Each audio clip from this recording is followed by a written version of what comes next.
Hi hi. අපි බලමු අද අපේ චනුමි බබාට පන්ති යන්න පුංචියාට හදපු කෑම එක. ආදරෙන් හදපු කෑම එක. කො බලන්න බබා පෙන්නන්න. වව්. මොන පුතේ තියෙන්නේ? තව එහාට ගන්න. මොනවද තියෙන්නේ? ඉස්ස දෙන්නයි. ඉස්ස තියනවා. බිත්තර දාලා හදපු රස ෆ්‍රයිඩ් රයිස් එක. බිත්තර තියෙනවා. ඔක්කොම කන්න ඕන. යයි. ආසයිනේ රයිස් එකට. ඒ වගේම හොඳට ඉගෙන ගන්නත් ඕන. හරිද?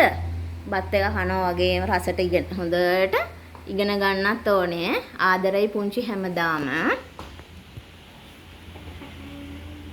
මෙන්න මේක තමයි අද අපේ බබාට හදපු රයිස් එක. එයා හරිම ආසයි මේ රයිස් එක කන්න.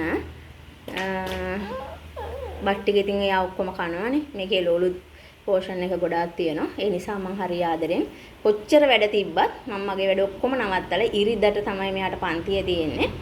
එකට තියෙන්නේ පන්තිය. ඉතින් මම 12:00 වෙනකොට කෑම එක රෙඩි කරනවා මගේ චූටි පැටියට.